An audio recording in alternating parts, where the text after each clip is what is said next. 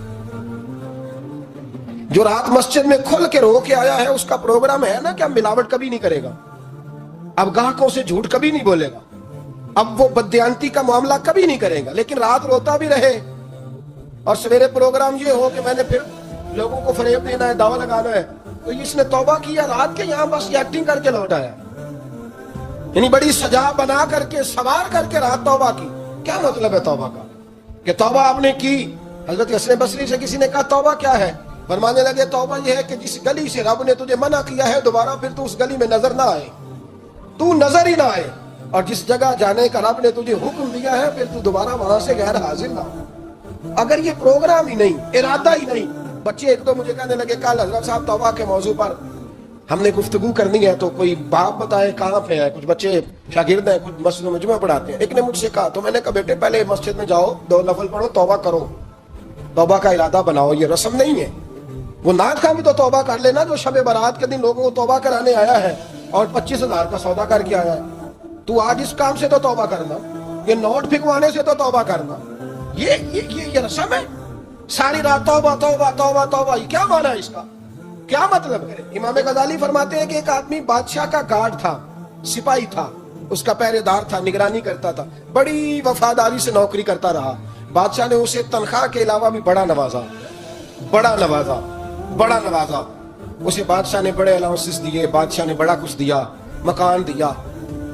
کچھ سالوں کے بعد بادشاہ کو پتا چلا کہ یہ میرے لیے نہیں آتا تھا، اس کی تو میری کنیز پر نظر تھی، اس نے تو رات کی ڈیوٹی اس لیے لگوائی تھی کہ کنیز پر نظر تھی۔ تو امام فرماتے ہیں کہ بتاؤ پھر وہ بادشاہ اس کے ساتھ کیا سلوک کرے گا؟ وہ کیا سلوک کرے گا؟ تو لوگ کہنے لگے حضور لگتا یہ ہے کہ وہ نا 4-5 حصوں میں کاٹ کے تو کتوں کے آگے پھینکے گا۔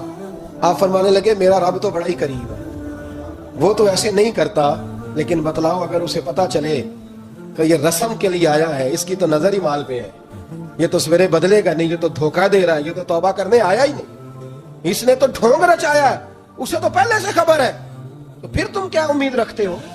پھر کیا رویہ رکھتے ہو؟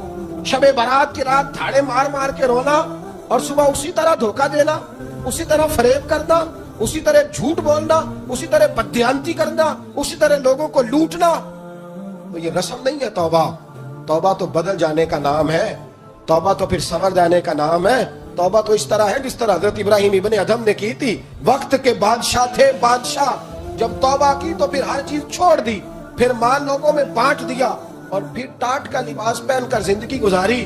لوگوں نے کہا حضور یہ تبدیلی ہے؟ فرمایا تبدیلی نہیں، یہ میری توبہ ہے، یہ میری توبہ ہے۔ جب توبہ کی تو پھر بدل کے کی، جب توبہ کی تو پھر تبدیل کیا آپ نے۔ یہ کیا توبہ ہوئی؟ ساری رات روتے رہے، سویرے دکان پہ جا کے پھر قسم اٹھائی کہ مجھے تو پڑتا ہی 11,000 کا ہے، یہ توبہ ہے؟ تو آپ نے میں نے توبہ کرنی ہے تو انشاءاللہ تعالیٰ اس طرح کرنی ہے کہ پھر 15ویں شعبان کو بدل جائے۔ یہ جو موقع آتے ہیں نا شب برات کے، شب قدر کے، یہ بنیادی طور پر اللہ تعالیٰ کی طرف سے دی ہوا موقع ہوتا ہے کہ چلو تمہیں چانس دیتے ہیں، پابندی کوئی نہیں، لیکن رب کی طرف سے نا موقع ملتا ہے، چلو تمہیں ایک موقع دیتے ہیں، چلو اپنے آپ کو کلیئر کر لو، تمہیں موقع دیتے ہیں۔ یا اللہ کیا کرے؟ کچھ بھی نہیں، آگے نا سچے دل سے 2 رکعتیں پڑھ کے توبہ کرو، عرش کا مالک پچھلے سارے معاف کر دے۔ کچھ بھی نہیں، آؤ موقع ہے۔ ان لوگوں کی باتوں پہ نہ جائیں جو بلا وجہ پریشان کرتے ہیں، ہمیں بھی روز ہی سوال آتے ہیں، دل نہیں کرتا، کچھ باتیں ایسی ہیں جو کرنے کو طبیعت نہیں چاہتی، میں کروں گا بھی نہیں۔ لوگوں کو شب برات کا حوالہ بھی نہیں مل رہا، حالانکہ ترمذی شریف میں حدیث موجود ہے، سیاہ ستہ کی روایت ہے، ترمذی میں موجود ہے۔ پہلے کہتے ہیں سیاہ ستہ سے دکھاؤ، جب سیاہ ستہ سے مل گئی تو اب اور کدھر جانا ہے؟ اور ابن ماجہ میں موجود ہے مولا علی کی روایت، اور ذرا ترتیب دیکھیے گا، یہ ترمذی کی حدیث ہے، امام ترمذی نے تو پورا باب باندھا ہے 15ویں شعبان پر، پورا باب۔ اب تمہاری مرضی ہے، اگر تم نئی بات کو سمجھنا چاہتے۔ اور مجھے پتا کیوں یہ شب برات کیا لگتا ہے، مجھے کبھی کبھی یوں لگتا ہے کہ رب فرماتا ہے کہ رمضان سے 15 دن پہلے ہی پکی سچی توبہ کر لے، تیاری کر، پاک صاف ہو جا، تاکہ جب رمضان آئے نا تو پھر تجھے پاک ہونے کی ضرورت نہ پڑے، بس پھر تو آتا جائے اور میں تیرے اوپر رحمتیں نچھاور کرتا جاؤں۔ بس تو پہلے ہی تیاری کر، 15 دن پہلے ہی، 14 دن پہلے تیار ہو جا۔ کل رات اپنے آپ کو ذہنی طور پر تیار کریں، بچوں کو تیار کریں، گھروں کو تیار کریں، اب جب مہمان آتے ہیں نا بڑا کچھ کرتے ہیں، شب برات آئے تو مسلح ایک دفعہ دھویا کریں، ایک دفعہ مسلح دھویا کریں. فرش دھوتے ہیں نا مہمانوں نے آنا ہے تو ایک کمرے کا فرش دھو کے صاف کریں کہ خواتین نے یہاں ساری رات نماز پڑھ دی. یہ ارادے بنائیں. جس طرح آپ کہتے ہیں نا رات کو سفر کرنا ہے تو دوپہر میں تھوڑا آرام نہ کر لوں تو کل دوپہر میں آرام کر لیں تاکہ رات کو رب رب کرنا آسان ہو جائے، اللہ کی بارگاہ میں بیٹھنا آسان ہو جائے. مکمل طور پر ذہنی طور پر اپنے آپ کو تیار کریں.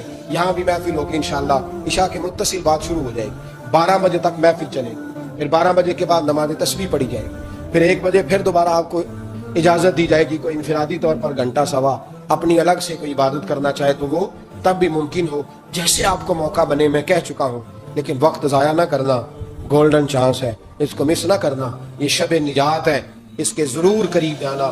رب کریم سمجھنے کی توفیق عطا فرمائے. آخر دعوانا ان الحمدللہ رب العالمین.